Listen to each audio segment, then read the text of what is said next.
আলহামদুলিল্লাহ, প্রধান উপদেষ্টা, অন্যান্য উপদেষ্টা এবং উপস্থিত সকলকে আন্তরিক মোবারকবাদ। আমি খুব লম্বা কথা বলবো না, দুই তিনটা কথা।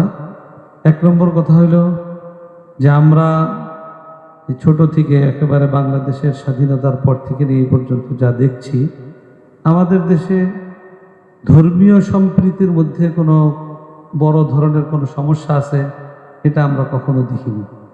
যতটুকু আমরা বারবারই উপলব্ধি করেছি বিভিন্ন সময় বিভিন্ন কারণে, এটাকে সামনে এনে এর পিছনে অন্য কিছু উদ্দেশ্য থাকে, সেই উদ্দেশ্য সাধনেই এই বিষয়টাকে সামনে আনা হয়।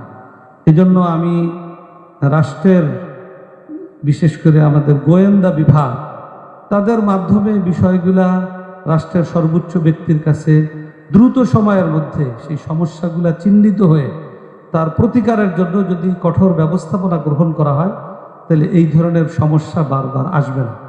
দ্বিতীয় বিষয়, ওই কর্নার থেকে মৌলানা সাহেব যে কথাটা বলেছেন যে আমাদের পার্শ্ববর্তী রাষ্ট্রে আমাদের সংখ্যালঘু মুসলমান ভাই বোনদের উপরে অব্যাহতভাবে যে ধরনের অত্যাচার, অবিচার, জুলুম চলছে, এই ব্যাপারে আমরা একজন নাগরিক হিসেবে, মানুষ হিসাবে তাদের জন্য যেভাবে সোচ্চার হওয়া দরকার, আমাদের এই ক্ষেত্রে দুর্বলতা আছে। যখন মানুষ নিজ দায়িত্বের ব্যাপারে অসচেতন হয়, তখন অন্যরা তার উপরে চেপে বসে। এজন্য আমি এই বিষয়টার প্রতিও বিশেষভাবে দৃষ্টি আকর্ষণ করব। সেই সাথে বর্তমান সারা দুনিয়াতে মিডিয়া, তথ্য এর মধ্য দিয়ে মানুষকে অনেক প্রভাবিত করে।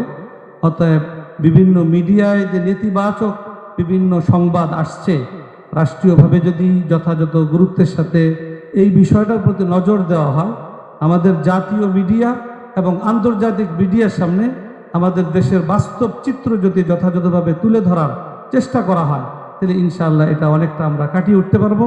আর সর্বোপরি দেশের জন্য, দেশের স্বাধীনতা সার্বভৌমত্ব রক্ষায় এবং দেশের মধ্যে যে সাম্প্রদায়িক সম্প্রীতি বাস্তবে আছে, এটা যেন কোনো ষড়যন্ত্রের মাধ্যমে বিনষ্ট না হতে পারে, এটার জন্য আমরা ঐক্যবদ্ধ ছিলাম, ইনশাআল্লাহ ঐক্যবদ্ধ আছি, ঐক্যবদ্ধ থাকব। সরকারের যে কোনো এই জাতীয় পদক্ষেপে এদেশের সকল মানুষ ইনশাআল্লাহ ঐক্যবদ্ধ থাকবে। সকলকে ধন্যবাদ।